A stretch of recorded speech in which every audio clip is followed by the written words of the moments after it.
سر، قائد اعظم محمد علی جناح صاحب نے پاکستان بنایا، یہ اسٹیبلش ہے، لیکن کن انسینٹیوز کے تحت بنایا اس کے بارے میں بات ہو سکتی ہے، ٹھیک ہے، ان پر بھی ہو سکتی ہے، اس کے جزوی واقعات پر بھی ہو سکتی ہے کہ جیو پولیٹیکل سچویشن کیا تھی. ہو سکتا ہے یہاں کے رولرز نے، انگریز نے خود اپنے مقاصد کے لیے، اپنے مفاد کے لیے یہ سارا کام کروایا ہو ان سے، جیسے کہ کچھ لوگوں کی یہ رائے ہے بھی، اور اس کے لیے وہ کچھ چنک سے، کچھ واقعات سے اور کچھ چیزوں سے دلائل بھی پیش کرتے رہتے ہیں.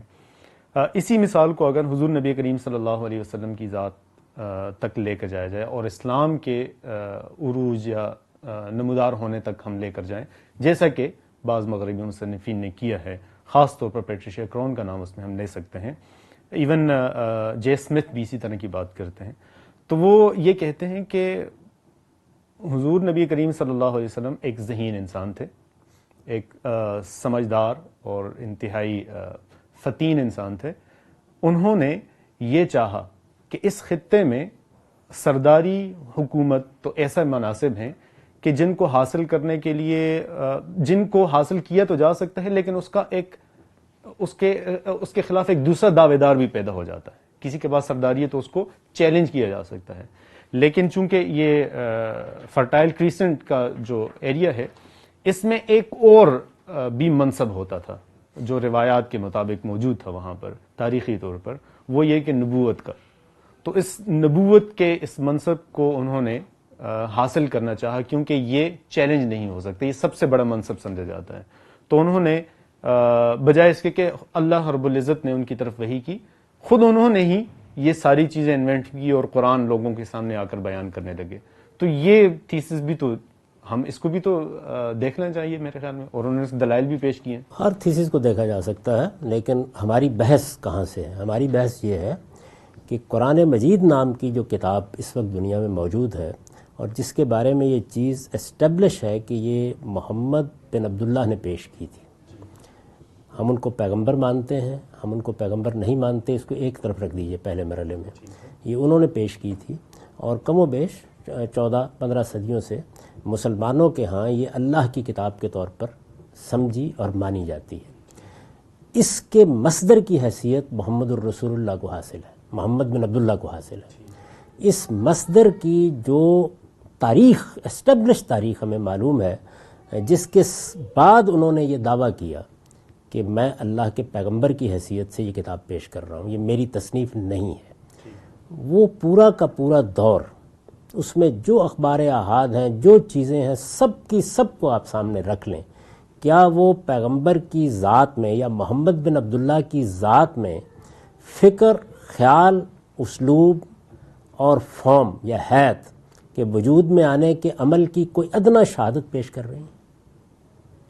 دنیا بھر میں آج تک کوئی ذہانت ایسی ہے، دنیا بھر میں آج تک کوئی شاعر ایسا ہے، کوئی ادیب ایسا ہے، کوئی کاہن ایسا ہے، کوئی سائنسدان ایسا ہے کہ جس کے وجود پذیر ہونے کا عمل نظر نہ آ رہا ہو؟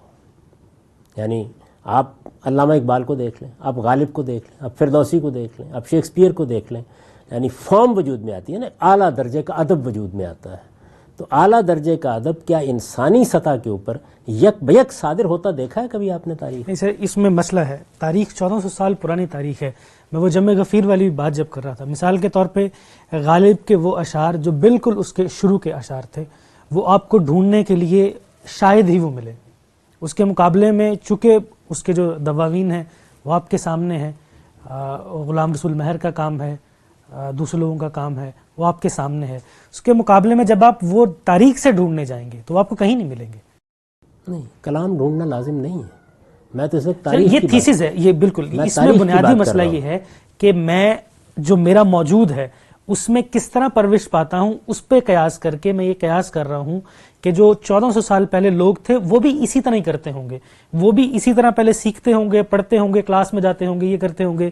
پھر اس کے بعد یعنی وہ جو بنیادی چیزیں ہیں، یعنی زمانہ جاہلیت کے جو اشعار ہیں انہیں پڑھتے ہوں گے، اور اس کے بعد پھر وہ خود فکر پیش کرتے ہوں گے یا کوئی کلام پیش کرتے ہوں گے. تو یہ اصل میں موجود پہ قیاس کر کے آپ تاریخ پہ اپلائی کر رہے ہیں. دیکھیے بات یہ ہے کہ ہمارے پاس جو ذرائع علم موجود ہوتے ہیں، ان ذرائع علم پر ہم بات کریں گے نا. یعنی ہمارے پاس یہاں ہم کوئی قیاس نہیں کر رہے ہیں، ایک واقعے کا ذکر کر رہے ہیں۔ محمد الرسول اللہ کی جو شخصیت ہمارے سامنے موجود ہے، اور پھر جس بنیاد کے اوپر وہ کھڑے ہو کر اپنی بات پیش کرنا شروع کر دیتے ہیں، یعنی جو شخصیت کے بارے میں جتنی معلومات بھی ہم کو حاصل ہیں، وہ دنیا میں جتنے دوسرے لوگ ہیں ان کے بارے میں بھی ایسے ہی حاصل ہے، یعنی ارسطو افلاطون کے بارے میں بھی ایسے ہی حاصل ہے۔ لیکن ہر شخص کے بارے میں ہم یہ جانتے ہیں کہ اس کے گرد و پیش کا ماحول یہ بتا رہا ہے کہ یہ دیکھیے یہ ذہانت ہے، روشنی ہے، تب ہے۔ اس کی وجہ ہے کیونکہ بعد ازاں ارسطو یا افلاطون اپنے آپ کو بطور نبی پیش نہیں کر رہا، تو جو جمع غفیر ہے اس کے مخالف جتنی چیزیں ہوں گی وہ انہیں شاذ روایات، اخبار احاد کیا کہ ختم کر دے گا، اور جو اس کے متعلق تواتر سے چیزیں جو ختم جو نبوت آنے کے بعد یا نبی بننے کے بعد، کیونکہ اہم حصہ وہ ہوتا ہے یا کامیاب ہو جانے کے بعد۔ میں تو یہاں دوسری بات کر رہا ہوں، آپ مسلمانوں کے پورے علم میں اس موضوع کو نہیں دیکھیں گے، یعنی یہ موضوع زیر بحث ہی نہیں آیا سرے سے، بلکہ جس آیت میں قرآن مجید نے یہ دعویٰ کیا ہے اس کو بھی عام طور پر اس کے صحیح سیاق میں رکھے بغیر اس معنی میں پیش کر دیا جاتا ہے کہ وہاں تو اصل میں یہ کہا گیا ہے کہ دیکھو میں نے تمہارے درمیان ایک عمر گزاری ہے، میں نے کبھی جھوٹ بولا ہے۔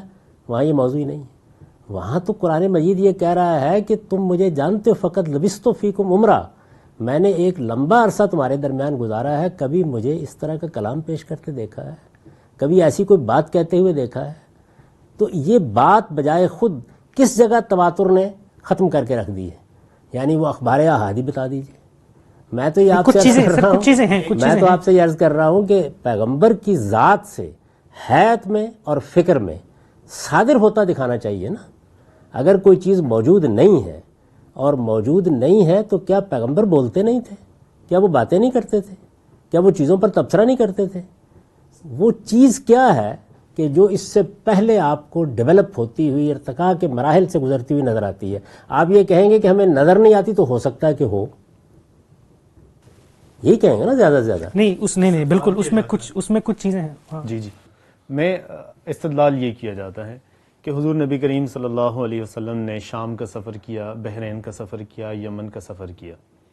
ان اسفار میں انہوں نے دیگر جو مذاہب ہیں، مسیحیت تھی، یہودیت تھی اس علاقے میں، اور جو قافلے باہر سے آتے تھے، سائبین جن کا ذکر بھی ہے قرآن مجید میں، ان کے جو بھی روایات، جو بھی میتھالوجی کہہ لیں اس کو، لوگ ان کو میتھالوجی کہتے ہیں مغربی مصنفین، یہ جو واقعات اور جو چیزیں اسی ایریا میں موجود تھیں، لوگوں کی زبانی بتائی جاتی ہیں، قرآن میں انہی کا ذکر ہے، اس سے باہر کسی واقعے کا ذکر نہیں ہے۔ قرآن میں ہندوستان کے کسی سلسلے کا ذکر نہیں ہے کہ ہندوستان میں بھی کوئی چیزیں اس طرح کی موجود تھیں۔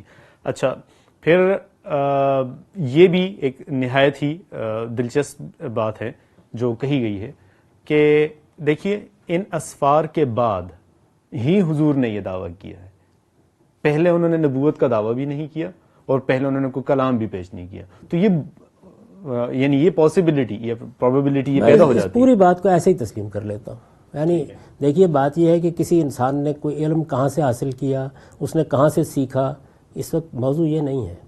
انسانی فطرت یہ کہتی ہے کہ جس وقت کوئی چیز آپ کے علم میں آئے گی، اگر آپ کے اندر ذہانت موجود ہے، آپ بات کہنے کی صلاحیت رکھتے ہیں، وہ برے یا بھلے طریقے سے صادر ہونی شروع ہو جائے گی۔ یہ نہیں ہو سکتا کہ میں کسی غار میں بیٹھا ہوا یہ سب کام کرتا رہوں، میں ایک معاشرے میں جی رہا ہوں، میں ایک سفر کر کے آؤں گا، کہانی سناؤں گا۔ تو وہ وحدانیت وغیرہ تو ان کے ہاں آ گئی تھی نا، حالانکہ قریش کا جو اس وقت کا سوسائٹی تھی، اس سوسائٹی میں وثنیت پرستی، اصنام پرستی وغیرہ تو تھی، لیکن ان کو یہ چیزیں حضور نبی کریم صلی اللہ علیہ وسلم، جیسا کہ وہ دعویٰ کیا جاتا ہے کہ ان کو یہ چیزیں سمجھ میں آنے لگی تھی ارد گرد سے سن کر، تو انہوں نے توحید کی طرف ان کا جھکاؤ شروع ہو گیا، پھر وہ سوسائٹی سے کٹ کر ان چیزوں پر غور و فکر کے لیے تحنس کے جو دور تھا، بلکہ ابن اسحاق نے وہ روایت نقل کی زید بن عمرو بن نفیل والی، اس وقت اللہ کے نبی نہیں تھے لیکن ابا کرتی تھی طبیعت ان کی ان سب چیزوں سے۔ اس کا مطلب ہے کہ کچھ نہ کچھ یہ دیکھیے بات یہ ہے کہ یہ تو دعویٰ تب کرنا ممکن ہو کہ جب ہم یہ کہیں کہ توحید کا پہلی بار دنیا کو تعارف محمد الرسول اللہ نے کرایا، رسالت کا تصور پہلی بار انہوں نے پیش کیا۔ یہ ہمارا دعویٰ ہی نہیں ہے، یہ کون کہتا ہے؟ ہم تو اس کے بالکل برخلاف یہ کہہ رہے ہیں کہ جو انہوں نے دین پیش کیا وہ دین ان کا اپنا دین تھا ہی نہیں، وہ اس کے بانی نہیں ہے. یہ تو تمام انبیاء کا دین ہے. اس وجہ سے یہ تو ان لوگوں کو کہنا ہے کہ جو محمد الرسول اللہ کو اسلام کا بانی سمجھتے ہوں وہ یہ بات کریں. میں جو بات کر رہا ہوں وہ یہ نہیں ہے کہ محمد الرسول اللہ صلی اللہ علیہ وسلم کا کوئی دین نہیں تھا, ان کا کوئی مذہب نہیں تھا, وہ کسی چیز پر عمل نہیں کرتے تھے. یہ نہیں زیر بحث. وہ جس چیز کو لے کر اٹھے وہ ایک کانٹینٹ رکھتی ہے. میں قرآن کی بات کر رہا ہوں اس وقت. وہ ایک حیثیت رکھتی ہے اپنی بات کو بیان کرنے کی. آپ کسی جگہ کے اوپر ادنا درجے میں بھی اس کا کوئی شائبہ 40 سال کی یعنی نبوت کا دعویٰ کرنے کی عمر سے پہلے پاتے ہیں؟ یہ ہے سوال. سر اس پہ وہ خواہ اسٹیبلش ہسٹری میں دکھا دیں, خواہ وہ اخبار احاد میں دکھا دیں, خواہ وہ ان کے ملنے والوں میں دکھا دیں, اور خواہ اس کلام میں دکھا دیں. یعنی ظاہر ہے کہ اس کلام کی نوعیت بھی میں آگے چل کر یہ بیان کروں گا کہ وہ محض یہ نہیں ہے کہ اس میں ایک بات کہہ دی گئی ہے یا ایک شاعری کر دی گئی ہے, بلکہ وہ ایک پورا مکالمہ ہے اپنی قوم کے ساتھ. اس میں اعتراضات ہو رہے ہیں, اس میں گفتگو ہو رہی ہے, اس میں بات ہو رہی ہے. اس میں کھڑا ہو کر یہ کہا جا رہا ہے کہ تم مجھے جانتے ہو بڑی اچھی طرح, یعنی میں یہ کبھی کلام پیش نہ کرتا. تم نے کب دیکھا کہ میں شاعری کرنے کے لیے بیٹھا تھا؟ کب دیکھا کہ میں کوئی فکری مسند سنبھالنے کے لیے جدوجہد کر رہا تھا؟ کب دیکھا تم نے مجھے؟ میں نے تو تمہارے سامنے یہ بات صرف اس پروردگار کی طرف سے پیش کی ہے. فقط لبثت فیکم عمرہ, یعنی 2 سال کا بچہ نہیں ہوں, 10 سال کا لڑکا نہیں ہوں. میں نے ایک عمر تمہارے درمیان گزاری ہے. کوئی آثار تو دکھاؤ مجھے. یعنی یہ مصدر کے بارے میں قرآن کا اپنا دعویٰ ہے. اب سوال یہ ہے کہ اس دعوے کی تردید میں کوئی بات کہنی چاہیے نا. تو پیغمبر کی جو زندگی ہے 40 سال کی زندگی, اس کے بارے میں کہیں کوئی شائبہ دکھا دیجئے. یعنی وہ باقاعدہ طریقے سے بیٹھے ہوئے غور و فکر فرما رہے ہیں, وہ لوگوں کو بتا رہے ہیں کہ دیکھو آج میرے افکار میں یہ نئی بات معلوم ہوئی. غور و فکر والی چیزیں تو ملتی ہیں. غور و فکر پہ میں بعد میں گفتگو کروں گا. باہر نکل کے کیا آیا ہے پھر میں گزارش کر دوں. پیغمبر کو وحی آتی ہے یا نہیں آتی؟ پیغمبر خدا کی طرف سے کوئی بات کہہ رہے ہیں یا نہیں کہہ رہے؟ وہ غور و فکر کر کے کوئی بات کہہ رہے ہیں یا ان کو کسی جبریل امین نے بتائی ہے؟ ابھی میں اس پہ گفتگو نہیں کر رہا. میں یہ کہہ رہا ہوں جو 40 سال کی زندگی ہے, اس پوری 40 سال کی زندگی میں جو علم اور فکر کے ارتقاء کو ہم دیکھتے ہیں, یعنی یہ صحیح ہے کہ ہو سکتا ہے کہ غالب کے اشعار ہمیں دستیاب نہ ہو سکیں, لیکن یہ اسٹیبلش ہسٹری ہے کہ غالب اسی طریقے سے تربیت پا رہے تھے, تعلیم پا رہے تھے, شعر کہنے کا شوق پورا کرتے تھے, کہہ دیتے تھے بعض اشعار. کوئی 2-4 مل بھی جائیں گے آپ کو, ارسطو کے بارے میں مل جائے گا, سقراط کے بارے میں مل جائے گا. یوں پیدا ہوئے, اس طرح کا ذوق شوق تھا, اس طرح سے بات کرتے تھے.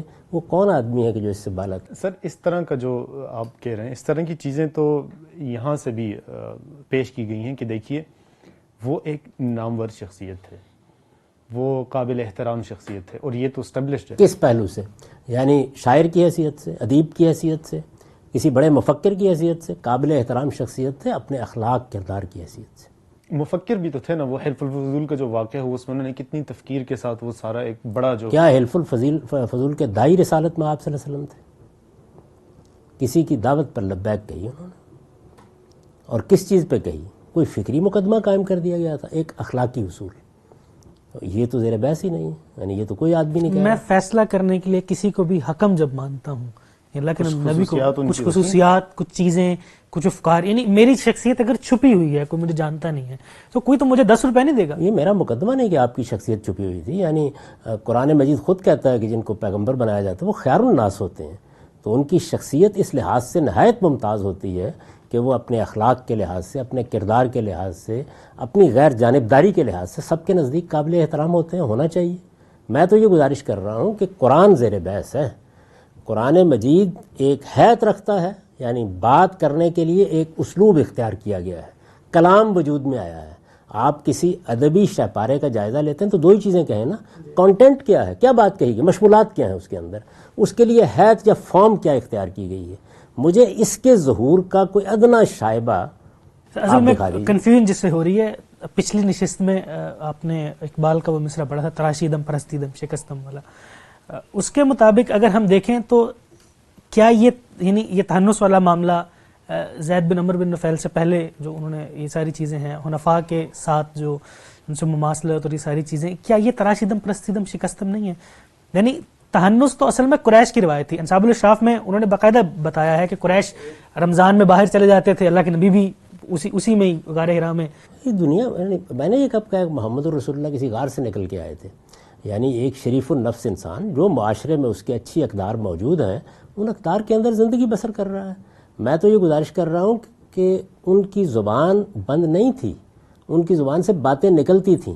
وہ ہے وہ فارم جو قرآن نے اختیار کیا یا وہ کانٹینٹ جس اعتماد کے ساتھ وہ صادر ہونا شروع ہو گیا, اس کے صدور کے کوئی آثار دکھانے چاہیے کہ وہ اس سے پہلے بھی تھے. یعنی آپ کو چیلنج کرنا ہے فقط لبثت فیکم عمرہ کو.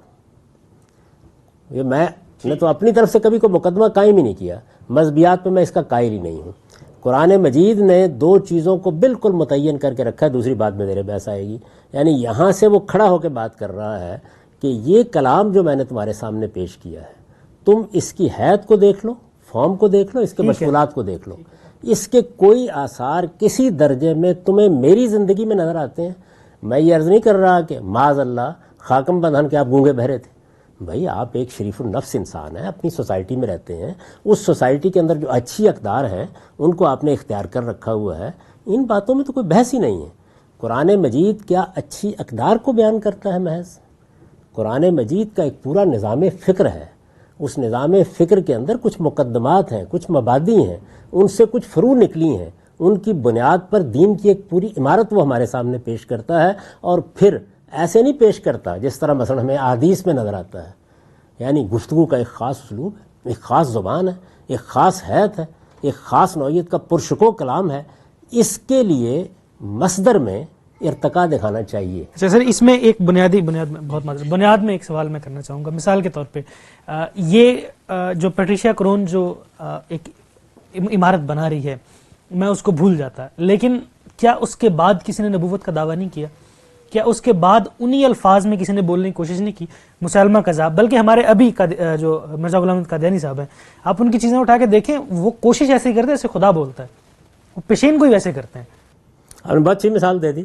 چلیے ہمارے سامنے ایک ایسا شخص موجود ہے کہ جس نے نبوت کا دعویٰ کر دیا. جی, ان کی پوری شخصیت کو دیکھ لیجیے.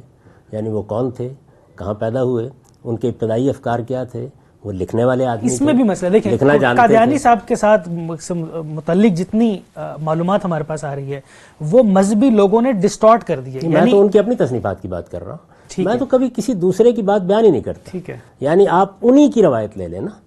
یعنی کیا ان کے ہاں بھی یہ معاملہ ہوا ہے کہ ایک دن اچانک انہوں نے 40 سال کی عمر میں یہ کہا ہو, ایک عام آدمی نے کھڑے ہو کے, یعنی اپنی شخصیت کے لحاظ سے نیک ہیں, شریف ہیں, فرض کیجئے, مان لیجئے, لیکن انہوں نے کھڑے ہو کر یک بیک یہ کہا کہ مجھ پر آج سے اللہ تعالیٰ نے یہ بھاری ذمہ داری ڈال دی ہے, انا سنلقی علیک قولا ثقیلا, اور وہ اٹھ کر کھڑے ہو گئے ہیں اور انہوں نے یہ کلام پیش کیا. ذرا مجھے وہ کلام دکھائیں. سر یہ کہہ رہے ہیں, وہ مثال کے طور پہ جو اپنا خط وہ لکھتے ہیں, کون کہہ رہے ہیں؟ قادیانی صاحب.